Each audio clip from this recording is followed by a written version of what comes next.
L ऐसे भी लिखा होता है। तो अभी हमने किया प्रिंसिपल शेल बताता है principal quantum number, then azimuthal quantum number sub shell बताता है कि शेल के अंदर सब शेल है। हम अब कहते हैं सब शेल के अंदर भी ऑर्बिटल भी है एम। तो एम क्या बताता है, number of orbitals in a subshell. ठीक है जी, तो इसका फॉर्मूला क्या है नंबर ऑफ ऑर्बिटल्स का, 2l+1। ये गिनती बताएगा कितने ऑर्बिटल्स होंगे सब शेल के अंदर, और उनकी वैल्यूज़ क्या होंगी, -l, 0, +l। तो जैसे बेटा एस सब शेल है, l0, m की वैल्यू कितने ऑर्बिटल्स होंगे, 2 × 0 + 1, 1 ऑर्बिटल। ठीक है, यानी कि एस सब शेल के पास एक ही कमरा है और उसकी वैल्यू क्या होगी m की, 0। ठीक है, क्योंकि 0 ही होगी ना, -l, 0, +l। अब कहता है कि अगर मैं इसमें इलेक्ट्रॉन्स भरना चाहूँ, एक ऑर्बिटल में आपने पढ़ रखा है एक ऑर्बिटल में सिर्फ 2 ही इलेक्ट्रॉन हो सकते हैं, अपवर्ड एंड डाउनवर्ड से एरो से रिप्रेजेंट करेंगे, तो एस सब शेल में बेटा 2 ही इलेक्ट्रॉन्स होंगे। अब पी को चेक करिए, पी इज l = 1।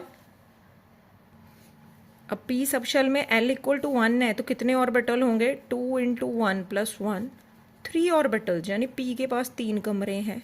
उनकी वैल्यूज़ क्या होंगी, -l, 0, +l, तो l की वैल्यू 1, -1, 0, +1। अब m भी स्पेसिफिक है, this is px, this is py, पर m pz के लिए क्या रहेगा, 0। तो स्पेसिफिक वैल्यूज़ भी याद करनी है। अगर मैंने बोल दिया 3p तो m की वैल्यूज़ क्या है, -1, 0, +1। अगर मैंने बोल दिया 3pz तो m की 0, 3px तो m की -1, 3py m की +1। तो specific values for specific orbitals. ठीक है, जनरली इट इज़ -1, 0, +1। इसी तरह d की निकालेंगे हम वैल्यूज़, d ऑर्बिटल्स की। तो अगर मेरे पास आ गया d ऑर्बिटल, तो बेटा l की वैल्यू आएगी 2, m होगा 2 × 2 + 1, 5 ऑर्बिटल्स। तो d के पास 5 ऑर्बिटल्स हैं। ठीक है जी, d के पास बेटा 5 ऑर्बिटल्स हैं।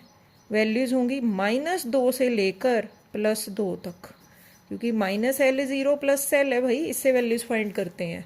तो d के लिए l क्या होता है, 2, तो -2, -1, 0, 1 और 2, इट इज़ dxy। अगर स्पेसिफिक वैल्यू देनी है, dyz, 0 हमेशा z के लिए होगा।